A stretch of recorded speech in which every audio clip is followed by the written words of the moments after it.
Okay, so let's start with talking about the first episode of Buffy the Vampire Slayer.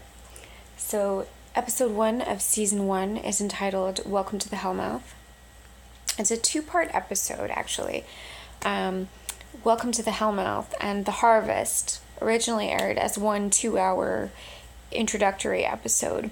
But every time after that, when they would air reruns, because networks used to do this thing called reruns, and they would re-air episodes in between seasons of shows. They didn't really used to have like summer shows. There was just, fall through May, and then over the summer was repeats. Some education for those of you who are too young for those years. So we're going to start with Welcome to the Hellmouth, which is the first part of the two-part episode. So here's our introduction. This is Buffy the Vampire Slayer, right? So where can we start? What can we glean from what's going on in this episode? We can start with some interesting interpretations. Buffy is not an overtly religious show. As I mentioned, Joss Whedon, the creator of the show, is an atheist. So clearly he's not trying to do some kind of heavy-handed moralizing. But there are those moments when the network does that, where they'll say, this is a show for teenagers, make an episode about how it's bad to drink, So that does happen, but usually Joss's response to that is to make an over-the-top, ridiculous episode when they ask him to do something like that, which is fun. But that's not this episode, and I'm getting ahead of myself, so let's start here. While Buffy is not a religious show, it doesn't have this heavy-handed moralizing, it does have its own mythology.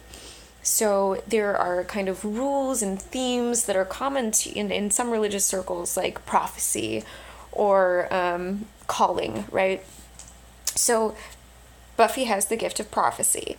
She has these dreams that have something to say about the future of events. And Buffy is fighting her calling. She doesn't want to be the Slayer. And another thing that's worth noting that's not really about the mythology, but there are a couple things in there. Buffy accepts those who society, i.e. Cordelia, tells her that she should not. So Buffy's interested in making friends of all kinds, and she doesn't seem concerned that Willow's wearing the wrong outfit. And that, Cordelia doesn't like Jesse or Rosander. Life is short is apparently one of Buffy's philosophies. Seize the day, because tomorrow you could be dead. Although hopefully not, because if we run out of characters, that'll suck. That's like a pun. Ooh. Sorry. So what are your favorite lines from this episode? That's something to notice and be aware of as the show goes on, is that Buffy is notorious for its writing. It's a critically acclaimed show. Its writers really did a lot to change the way that Hollywood wrote, the way that, those of us who are internet nerds talk online. He shaped the way that speech happened for a subculture of a generation. So pay attention to the writing, because it's witty and it's great, and it's something that Joss Whedon and the show are known for. What does it mean that Buffy is chosen? Right? Like, what does that mean? What do her gifts mean? What does it mean that Buffy is, super strong? I think of a line that many of us are familiar with. With great power comes great responsibility. And that kind of goes on to be a message of Buffy. Buffy has great power, and kind of has a responsibility because of it, whether she wants it or not. But since this is the first episode, it might be helpful to point out some themes that you might want to think about this season. As we can tell, Buffy doesn't seem to be too keen on being the Slayer. She has unique powers and a unique role, but she doesn't want them. Buffy wants to be normal. Something we often think about, though, when it comes to leaders of the world, is how reluctant we want them to be, in a sense, right? We recognize that power-hungry people don't make good leaders. They're not heroic. Power-hungry people are not heroic, they're just power-hungry. But where is the line between resisting responsibility and a hunger for power? Like, where do we want someone with power to be on that continuum? Because there's a spot, right? It's not either extreme. We don't want someone to be really power hungry, and we don't want someone to be so resistant to use power that they won't in times of crisis. Buffy does not want to be the Slayer. She doesn't want the responsibility of being the Slayer. I don't want the responsibility of being president. Is that wrong?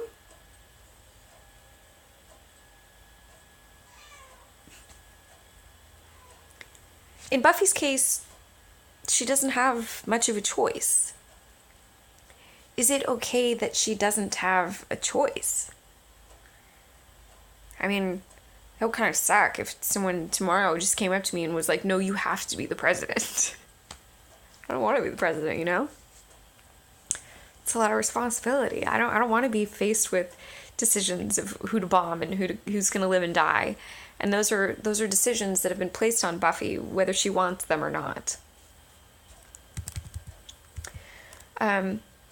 We can also look at this metaphor of Slayer as a form of identity. Buffy is resisting who she is. Whether she wants prophetic dreams or not, she has them. And whether she wants super strength or not, she has it. Buffy is the Slayer, whether she wants to be or not. What does that mean? Where are Buffy's rights in that? And if we're looking at it like a metaphor, we could think about it as a metaphor for sexuality or gender identity or something like that. What does it mean to resist pieces of who we are or to accept them? And what does that struggle look like?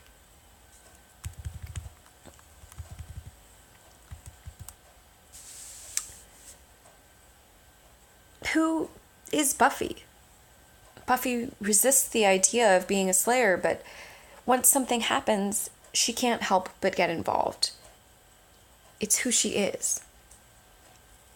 So what can we learn from Buffy? She understands the importance of helping others to the best of her ability. She understands that Willow's outfit doesn't say much about the kind of person she is. And she befriends the likes of both Cordelia and Willow. And we'll talk about the conclusion of this 2-part episode soon. I would normally post these videos a week apart, but because it's a 2-parter and perhaps you watched it as one big thing, I want to make sure that you can discuss them as one big thing if that's your jam. So we'll talk about them, some more questions in the next episode, but maybe we can hold on to some questions and think about things as they proceed in this series. But what does it mean to live for the moment? I mean, this episode seems to kind of have some consequences of Buffy suggesting that. Willow tries to live for the moment and ends up in danger. Is there a balance between responsibility, safety, and fun? And where is that balance? How important are our responsibilities? And to whom are we accountable? Is it important that we do the right thing even when we don't want to? Even when it might be dangerous? Even when it might be hard?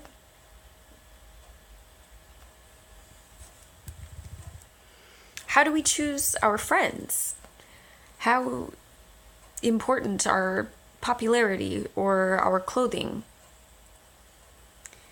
And how do you think characters in this show so far would answer those questions? How would Cordelia, how important is clothing or character to Cordelia? How important are clothing or character to Xander? And I think sometimes when you really delve into those questions about those characters, you might be a little bit surprised by the responses. Especially as we get to know these characters and as they grow and change. This show is about its characters. It's about the questions they encounter, and it's about the challenges they come up against. And those challenges and those encounters make them who they are, and they build who they become in this series. These people are not going to be the same at the end as they were in the beginning.